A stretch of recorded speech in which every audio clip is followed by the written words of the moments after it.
We're back culture is alive and well because Texas took down Alabama in Tuscaloosa. Miami took down Texas A&M at the crib. And there is a lot of talk now about both these brands and what they are on the college football landscape. Now, that thought is not incorrect in terms of how they played this past Saturday. Both Texas and Miami took the field, and they were handing out T-shirts and juice boxes to the opposition after the game because they put on a clinic. They put on an absolute clinic. Both sides did. They looked like how you had hoped they would when we led into the season. When we were having media days and we're talking about what these teams could be, you were hoping Quinn Ewers would throw the ball for right around 350 against Alabama. You were hoping Tyler Van Dyke would look like a new version of himself that you saw from 2021. Now with this new offense, like it all kind of came together this past Saturday. It's not an incorrect thought that they played like they were back. But we all understand here, we're back is way bigger than just week 2. So it's not incorrect, but it is incomplete. Because the goal for both these teams, and we said this on our Sunday morning shows, the goal was never just to beat Alabama if you're Texas. Of course it was a part of, the climb for them to get to where they want to go. The goal for Miami was never just take down Texas A&M.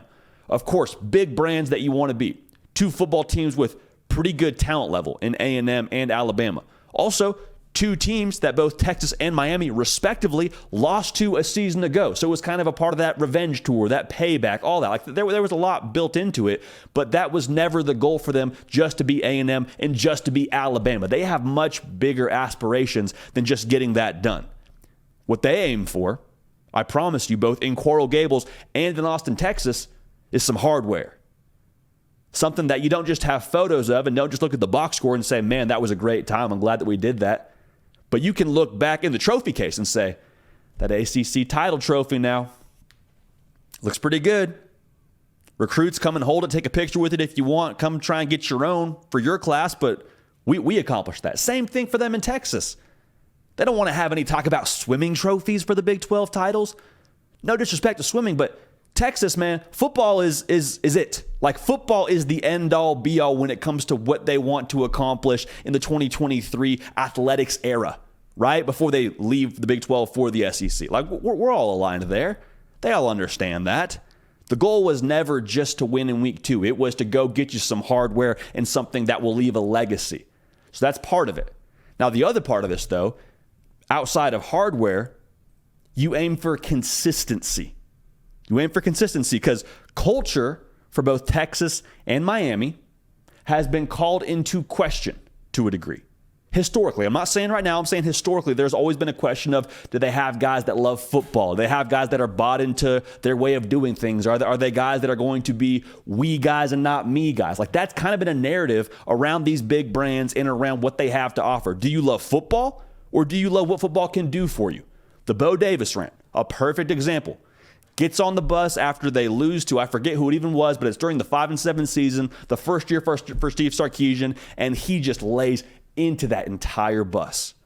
It was very evident, hey, culture is something that we're looking at here. Culture is something that we need to reevaluate. And culture has no better display than consistency week in and week out. Like, it's easy to get up for Alabama. It's easy to get up for the game against A&M. For the reasons I just mentioned, you wanted to have payback. You wanted to make a statement on a national stage. You got everybody's attention. Of course you want to do that, man. If you don't want to do that, you don't have a pulse. But can you get up each and every week and play like you got Alabama on the other side of the field, even when you don't? Can you get up for the game at Iowa State a little bit later in the year? Can you get up for the game at Houston if you're Texas? For Miami, when you go to Raleigh, North Carolina and play NC State, what about that? Do you treat that the same as those games? Because if you do, you're going to have a chance to, 1, accomplish what you want to accomplish, and 2, you get to kind of put a flag in the ground and say, this is the team that shifted the culture to where we want it to be long term. This is the team that did it. And so the whole we're back narrative, it's fun, but you know what it is? Nobody in these fan bases, the reasonable part of these fan bases, is shouting that. The we're back culture is media driven. It's a media narrative. You want to know why? Because it benefits the media. And we sat here during our Texas-Alabama preview and we said, regardless of who wins the football game, even if Texas wins this ball game, We are not going to partake in the we're back kind of narrative. Would it help us? I'm sure it would. You don't think a thumbnail saying they're back would do wild numbers? I promise you it would. Go and check any national outlet, and I promise you will find some kind of story about Texas being back or Miami being back, whatever, because it goes crazy with numbers. But the fan bases, they're like, chill out. It's week 2, chill out. I remember it clear as day. This past Saturday, we're on the field. Texas just won the football game. And we're kind of taking in the entire moment, right? Like, at the end of the day, it's so cool to have a press credential, but like we're just kids in a candy store being able to be on the field in Tuscaloosa at a moment like that. So Texas wins, place is going crazy, starting to clear out, and got to talking to a couple of y'all that are part of the program that watch the show. And we kind of got into this conversation around Texas being back, Texas not being back. And one of the first things that one of y'all said was, please do not say that we're back on the air. Please do not say that.